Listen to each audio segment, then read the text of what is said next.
Hello प्यारे बच्चों, कैसे हैं आप सब। उम्मीद है आप सब काफी अच्छा कर रहे होंगे। तो बच्चों, आज हम जा रहे हैं आपके बुक का नया चैप्टर स्टार्ट करने, चैप्टर नंबर 9, गुणज और गुणनखंड।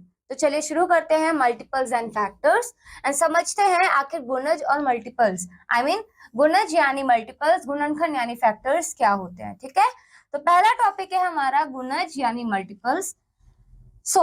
किसी संख्या को 1, 2, 3, 4, 5 से गुणा करने पर प्राप्त संख्याओं को उस संख्या का गुणज कहते हैं।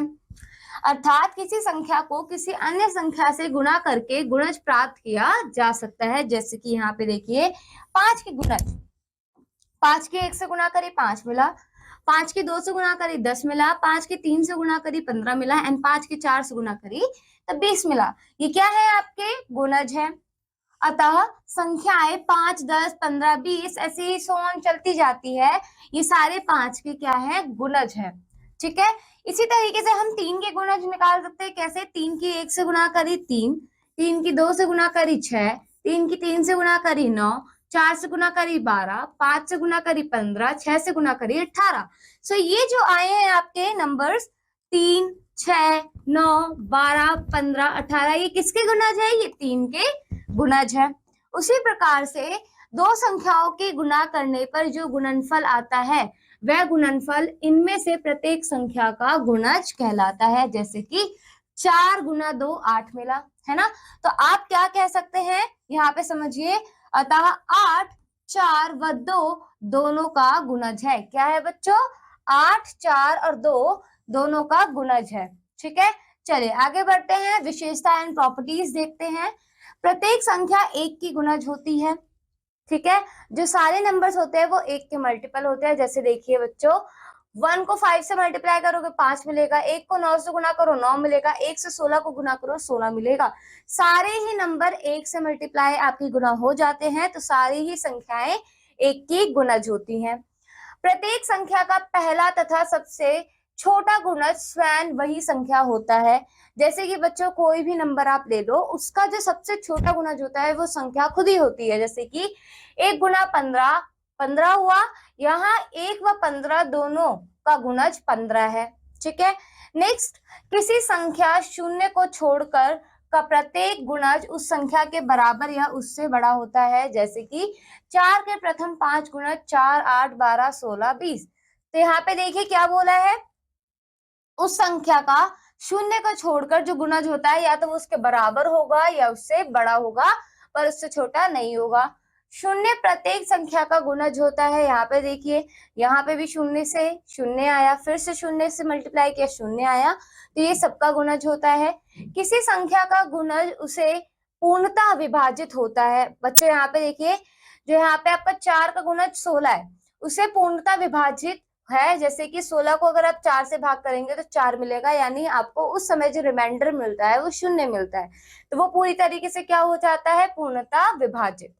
किसी भी संख्या के अनंत गुणज हो सकते हैं। जैसे 2 के जो गुणज है वो कौन कौन से हैं? 2, 4, 6, 8, ऐसे ही चलता जाएगा और अनंत यानी इंफिनिटी मल्टीपल्स होते हैं। ठीक है, चलिए आगे बढ़े। अब समान गुणज यानी कॉमन मल्टीपल्स देखते हैं क्या होता है।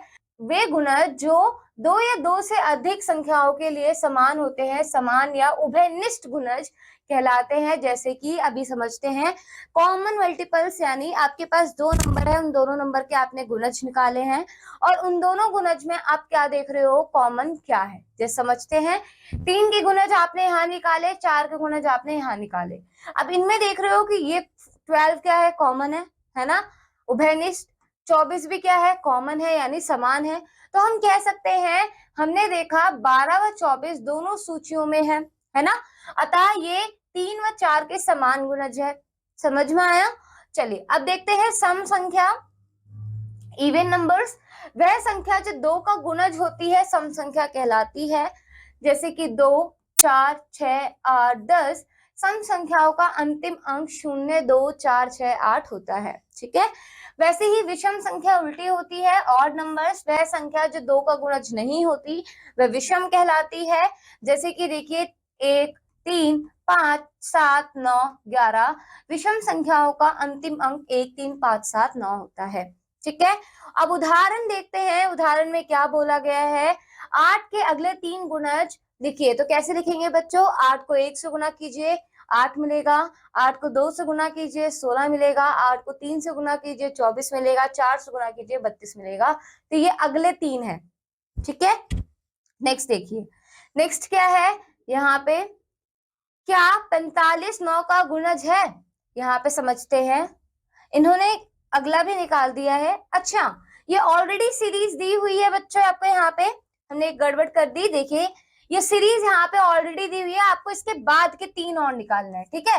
तो 1 2 3 4 दे रखी है, 8 को 5 से गुना कीजिए 40 मिलेगा, 8 को 6 से गुना कीजिए 48 मिलेगा, 8 को 7 से गुना कीजिए 56 मिलेगा। तो अगले 3 ये हैं, ठीक है।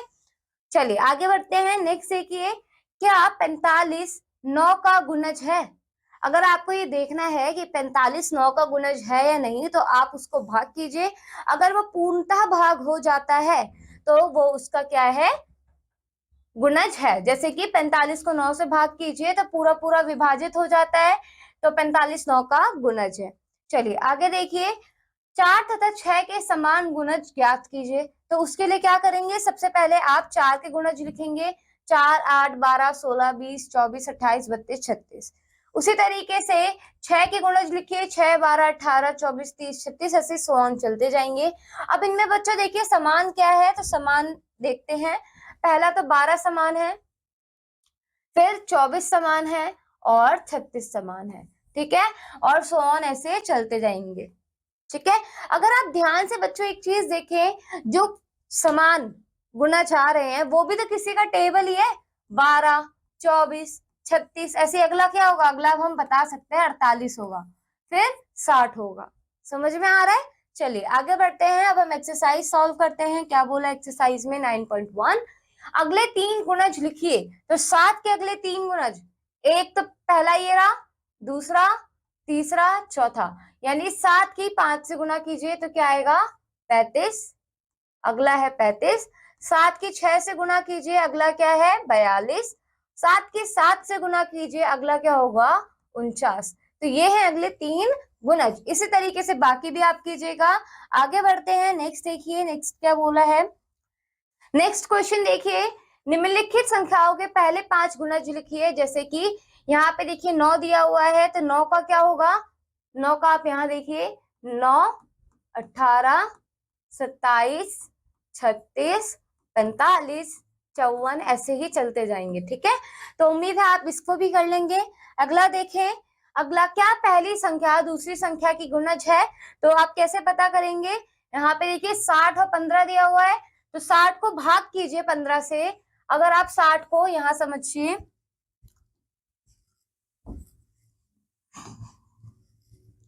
साठ को अगर भाग करेंगे 15 से तो बच्चों आपको मिलेगा 4, यानी ये पूर्णतः भाग हो रहा है, तो ये इसका क्या है, गुणज है, ठीक है। इसी तरीके से बाकी भी आप कीजिएगा। नेक्स्ट देखिए क्या बोला है, प्रत्येक के गुणज लिखकर 2 समान गुणज बताइए। तो यहाँ पे क्या करना है, आपको समान कॉमन मल्टीपल्स बताने हैं। एग्जाम्पल हमने देख लिया है, उम्मीद है आप इसे भी कर लेंगे। अब यहाँ पे देखिए क्या बोला है नेक्स्ट बच्चों, विषम, यहाँ पे सम संख्याओं पर घेरा लगाना है। तो सम संख्या कौन सी है, 15 नहीं है, 8 है, क्योंकि 2 का क्या है, ये गुणज है। 28 भी है, 24 भी है, 17 नहीं है, 19 नहीं है, 29 भी नहीं है, 50 है, 16 है। जिसके अंत में 0 2 4 6 8 आते हैं, वो 2 के क्या होते हैं, गुणज होते हैं और सम संख्या कहलाती है। विषम में उसका उल्टा होता है। जैसे कि आप एक देखिए, विषम संख्याओं पर घेरा लगाइए। तो हाँ, 19 क्या है आपका विषम संख्या है, 27 भी है, 57 भी है, 26 नहीं है। इसी तरीके से बाकी भी कीजिएगा। अब यहाँ पे क्या पूछा है नेक्स्ट, 27 से लेकर 31 तक सम संख्या लिखिए एंड 50 से 60 तक की विषम संख्या लिखिए। तो ये आप बच्चों खुद कीजिएगा। नेक्स्ट देखिए, नीचे दी गई संख्याओं के गुणजों पर चिन्ह लगाइए सही का। तो ये उम्मीद है आप बच्चों खुद करेंगे, ठीक है। तो आप ये करिएगा। जैसे कि यहाँ पे देखिए 6 दिया हुआ है, तो 6 का 6 भी होगा, 12 भी होगा, 18 होगा, फिर 18 के बाद 24, 24 है नहीं, फिर 21 तो है नहीं, 27 भी नहीं है, 29 भी नहीं है, 35 नहीं है, 36 है, ठीक है। अगला बाकी के खुद कीजिएगा बच्चों, ठीक है। आई होप ये खुद ट्राई करेंगे आप। आगे बढ़िए, क्या 8 के सभी गुणज 2 के भी गुणज है, क्यों। तो बच्चों इसका आंसर है हाँ, क्योंकि 8 जो है वो 2 का क्या है, गुणज। 8 जो है वो 2 से पूर्णतः भाग होता है, तो 8 के जितने भी गुणज आएंगे वो 2 का भी गुणज जरूर होंगे। ठीक है, चलिए आगे बढ़ते हैं। नेक्स्ट देखिए, अब हम पढ़ेंगे बच्चों next topic, that is factors यानी गुणनखंड। तो चलिए समझते हैं गुणनखंड क्या है। आखिर 2 या 2 से अधिक संख्याएं जिन्हें गुणा करने पर गुणज प्राप्त होता है, गुणज के गुणनखंड गुणनखंड कहलाते हैं। मतलब क्या है, आपने जिन 2 संख्याओं को गुणा करके गुणज लिया है तो वो दोनों ही क्या है, यहाँ पे गुणनखंड है। ठीक है, जैसे देखिए 20 के गुणनखंड 4 और 5 है। ठीक है, जो संख्या आपके पास आई है वो किन 2 संख्याओं को गुणा करने पे आई है, 4 और 5। तो 4 और 5 20 के गुणनखंड है। 4 और 5 का गुणज 20 है। ठीक है, जो 20 है वो 4 का भी गुणज है और 5 का भी गुणज है। आगे बढ़ते हैं। Now let's see factorization. So गुणनखंड निकालना, फैक्टराइजेशन। किसी संख्या के गुणनखंड निकालने के लिए हम संख्या को क्रमशः 1, 2, 3, 4 से भाग देते हैं।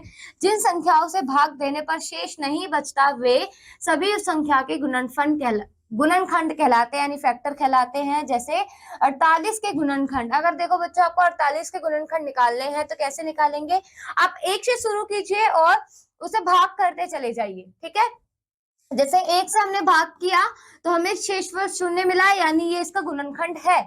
2 से भाग किया 0 मिला, यानी 2 भी उसका गुणनखंड है। 3 से भाग किया तब भी 0 मिला, यानी 3 भी इसका गुणनखंड है। 48 को 4 से भाग किया 0 मिला, तो भी ये इसका गुणनखंड है। 48 को 6 से भाग किया और 0 मिला, ये भी इसका गुणनखंड है। पर क्या आपने नोटिस किया, 4 के बाद ये 6 पे गए, क्या 48 5 से भाग हो रहा है, क्योंकि 5 नीम 45 और भाग तो नहीं हो रहा क्योंकि शेषफल 3 बच रहा है, तो 5 इसका गुणनखंड नहीं है।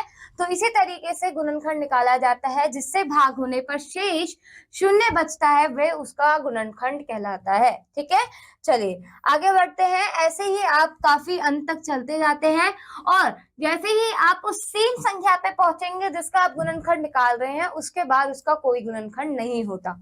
समझ में आया? यानी आपको जब 48 दिया हुआ था तो कोई अगर पूछे लीस्ट फैक्टर, स्मॉलेस्ट फैक्टर, सबसे छोटा गुणनखंड 1 होगा और सबसे बड़ा गुणनखंड वो संख्या खुद होगी। ठीक है, ये 2 चीजें याद रखिएगा। अब यहाँ पे चीजें समझिए बच्चों। इस प्रकार 48 के गुणनखंड है 1, 2, 3, 4, 6, 8, 12, 16, 24, 48 है। उदाहरण देखिए, 12 के सभी गुणनखंड प्राप्त कीजिए तो कैसा करेंगे बच्चों, 1 को 12 से गुना करेंगे तो 12 मिलता है, 2 की 6 से गुना करेंगे तब भी 12 मिलता है, 3 की 4 से गुना करेंगे तब भी 12 मिलता है। 3 के बाद कौन सा टेबल आता है, 4, है ना। तो बच्चों 4 गुना 3 जब आप लिखेंगे तो क्या ये इसी के बराबर नहीं है, तो क्या आपको दोबारा लिखने की जरूरत है, नहीं। फिर 6 की जब 2 से गुना करेंगे तब भी ये इसी के बराबर है, 2 गुना 6।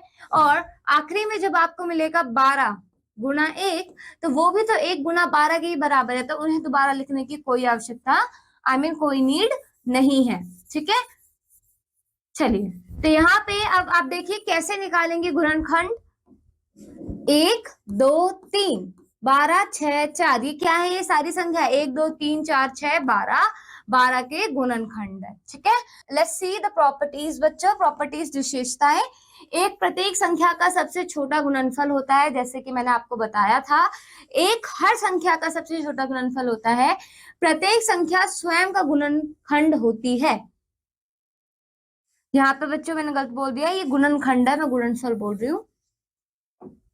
देखिए, एक प्रत्येक संख्या का सबसे छोटा गुणनखंड होता है, जैसे कि देखिए 1, तो बच्चों जो आपका 1 है वो हर संख्या का सबसे छोटा गुणनखंड होता है, फैक्टर होता है। प्रत्येक संख्या स्वयं का गुणनखंड होती है, जैसे कि मैंने आपको बताया 12 का गुणनखंड है, 48 का गुणनखंड है। तो दो गुणनखंड आपको आराम से मिल जाते हैं। ठीक है, एक सबसे छोटा वाला और एक वो खुद संख्या।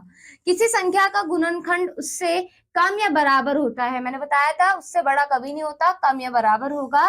प्रत्येक संख्या के गुणनखंडों की संख्या निश्चित होती है, यानी मल्टीपल्स में क्या होता था आपका कि बहुत सारे गुणज बहुत सारे होते हैं, उसकी कोई लिमिट नहीं है।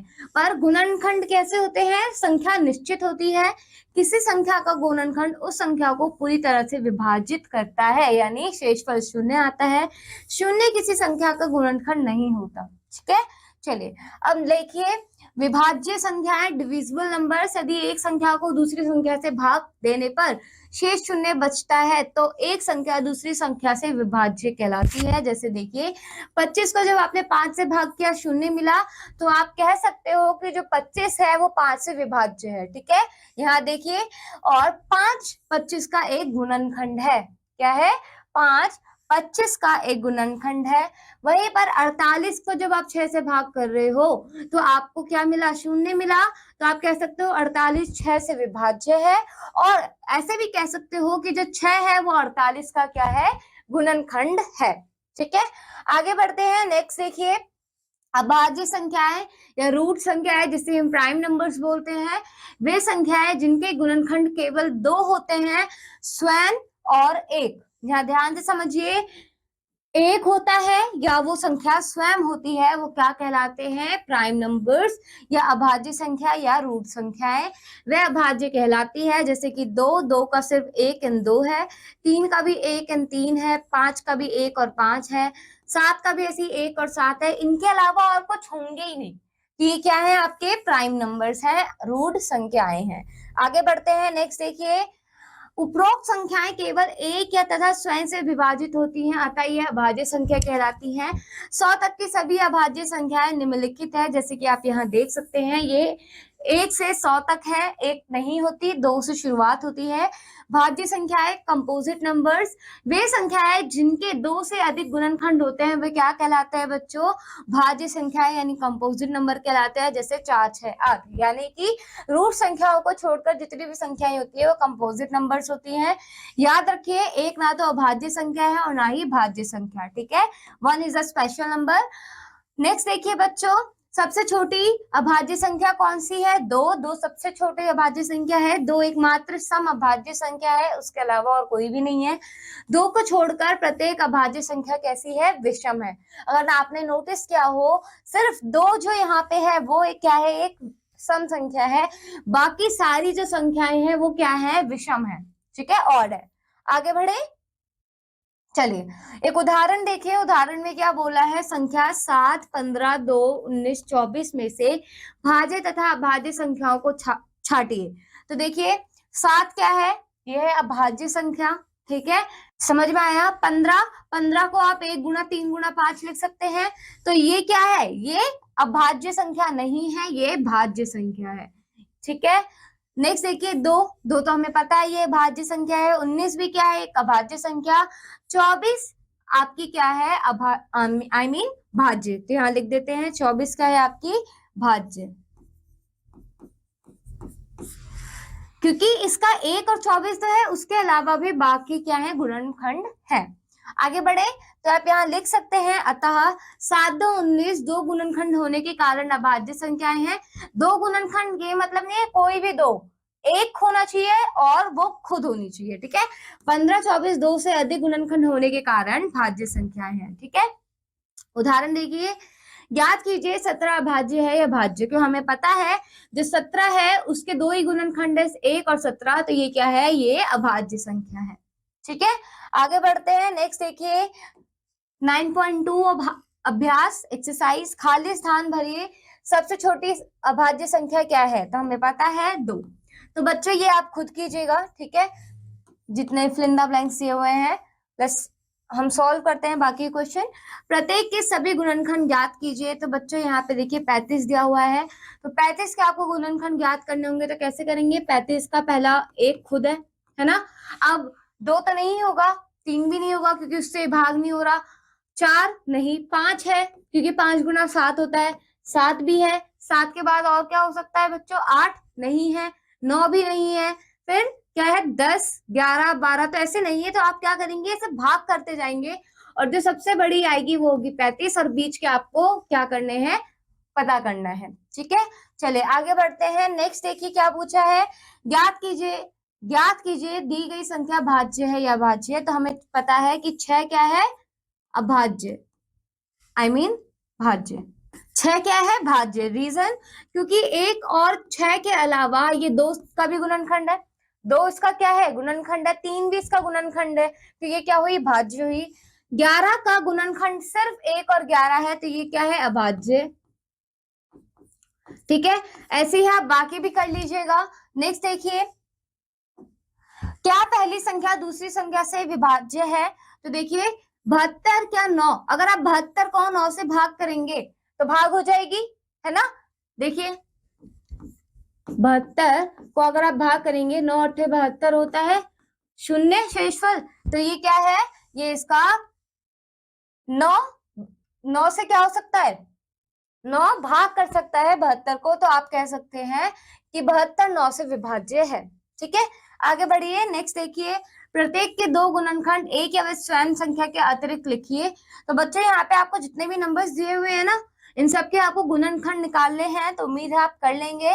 इन्होंने लिखा भी है एक और स्वयं के अलावा आपको बताने हैं। ठीक है, नेक्स्ट देखिए, प्रत्येक का सबसे छोटा और सबसे बड़ा गुणनखंड लिखिए। तो बच्चों एक चीज ध्यान रखिएगा, सबसे छोटा गुणनखंड होता है एक और सबसे बड़ा गुणनखंड होता है स्वयं वो खुद संख्या। ऐसे ही एक और सबसे बड़ा गुणनखंड है 49। ठीक है, आगे बढ़िए। क्या 29 783 का गुणनखंड है? तो कैसे पता करेंगे, 783 को आप भाग कीजिए 29 से, अगर भाग हो जाता है तो है, अदरवाइज नहीं है। अब नेक्स्ट देखिए, प्रत्येक संख्या के सभी गुणनखंड ज्ञात कीजिए और उनमें से अभाज्य गुणनखंड छाटिए। अब बच्चों यहाँ पे क्या बोला, इन सबके आपको गुणनखंड निकालने हैं, जिनका गुणनखंड नहीं निकल रहा उनमें से अभाज्य गुणनखंड छाटिए। ठीक है, तो आप क्या करेंगे, पहले गुणनखंड निकालिएगा, फिर उनमें से अभाज्य गुणनखंड छाटिएगा। तो बच्चों इन क्वेश्चंस को आप खुद ट्राई आउट कीजिएगा। सो आई होप आपको मल्टीपल्स फैक्टर का कॉन्सेप्ट यानी गुणज का और गुणनखंड का कॉन्सेप्ट समझ में आया। सो आज की क्लास के लिए इतना ही, क्वेश्चंस को ट्राई आउट कीजिएगा। मैं आपसे मिलूंगी अगली क्लास में एक नए चैप्टर के साथ। Till then keep learning and keep exploring. Bye bye बच्चों।